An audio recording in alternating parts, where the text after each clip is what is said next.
ایک چھوٹے سے پہاڑی گاؤں میں جہاں شام کے بعد صرف ہوا کی سرگوشیاں سنائی دیتی تھیں، مہرین نامی ایک سادہ مگر پر اسرار لڑکی رہتی تھی۔ مہرین کا تعلق ایک غریب گھرانے سے تھا، لیکن اس کی آنکھوں میں ایک ایسی چمک تھی جو رات کے ستاروں کو شرمندہ کر دے۔ اس کے والد ایک پرانے ویران قبرستان کی دیکھ بھال کرتے تھے جو گاؤں کے کنارے پر واقع تھا۔ گاؤں والے اس قبرستان سے ڈرتے تھے اور کہتے تھے کہ یہاں پر جنات اور بدروحیں بسیرا کرتی ہیں۔ خاص طور پر وہ ایک خطرناک اور طاقتور جن کا ذکر کرتے تھے جو آدھی رات کو گھومتا ہے۔ ایک سرد تاریک رات جب چاند بادلوں کے پیچھے چھپا ہوا تھا، مہرین اپنے والد کا کھانا دینے قبرستان گئی۔ اچانک مہرین نے ایک پتھر کی قبر کے پاس نیلے شعلے کی مانند ایک روشنی دیکھی۔ وہ خوفزدہ ہونے کے بجائے اس کی طرف متوجہ ہوئی۔ جب وہ قریب پہنچی تو اس نے دیکھا کہ شعلہ تیزی سے ایک خوبصورت لیکن اداس نوجوان کی شکل میں بدل گیا۔ اس کی جلد چمکدار اور آنکھیں گہرے نیلے رنگ کی تھیں، بالکل جیسے آسمان۔ وہ کوئی انسان نہیں تھا، وہ وہی جن تھا جس سے گاؤں والے ڈرتے تھے۔ اس کا نام فراش تھا۔ فراش نے حیرت سے مہرین کو دیکھا کیونکہ کوئی انسان اتنی جرت نہیں کرتا تھا کہ اس کے سامنے آئے۔ تم ڈرتی نہیں ہو لڑکی؟ فراش کی آواز گونجتی تھی جیسے صدیوں پرانی سرگوشی ہو۔ مہرین نے سر جھکا کر کہا، میں خوف زدہ ہوں، لیکن میرا دل مجھے یہاں لے آیا۔ تم کون ہو؟ فراش نے بتایا کہ وہ ایک جن ہے جو صدیوں سے اسی ویرانے میں قید ہے۔ ایک پرانے جادو نے اسے اس جگہ سے باہر جانے کی اجازت نہیں دی تھی، اور اس کی تنہائی اس کی سب سے بڑی سزا تھی۔ اس رات کے بعد یہ ان کا راز بن گیا۔ مہرین ہر رات چوری چھپے فراش سے ملنے جاتی۔ وہ اسے باہر کی دنیا کے قصے سناتی، پہاڑوں پر بارش، بازاروں کا شور اور انسانوں کے چھوٹے چھوٹے خواب۔ فراش بدلے میں مہرین کو ستاروں، کہکشاؤں اور پرانے وقتوں کی کہانیاں سناتا، جن کا علم صرف جنات کو تھا۔ مہرین کی باتوں سے فراش کی اداسی کم ہوتی گئی۔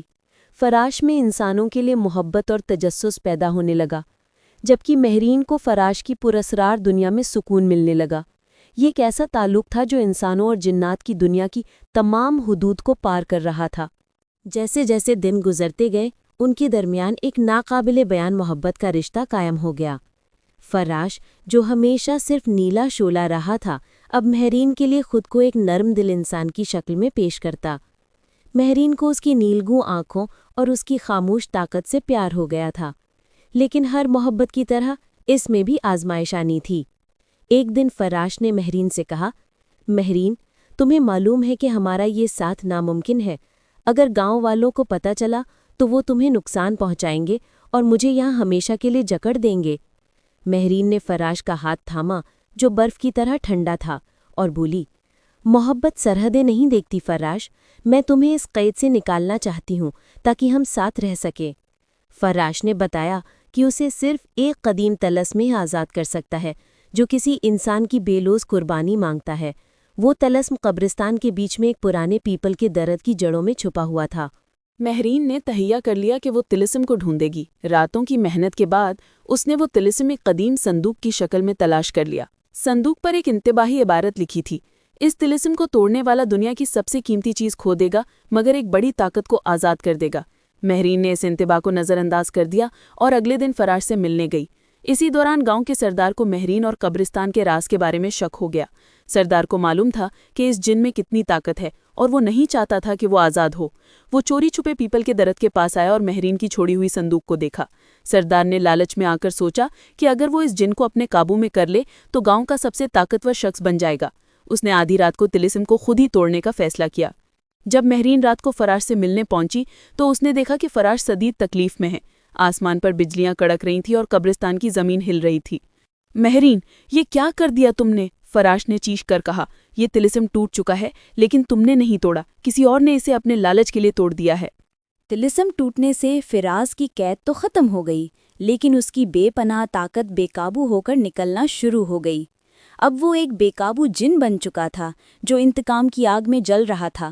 اسی لمحے سردار وہاں نمودار ہوا اور بلند آواز میں ہنسا، اب تم میری غلامی کرو گے فراز، میں اس گاؤں کا مالک ہوں۔ سردار نے غرور سے کہا۔ فراش نے غصے سے اس کی طرف دیکھا، لیکن پھر اس نے مہرین کو دیکھا جس کی آنکھوں میں شدید دکھ تھا۔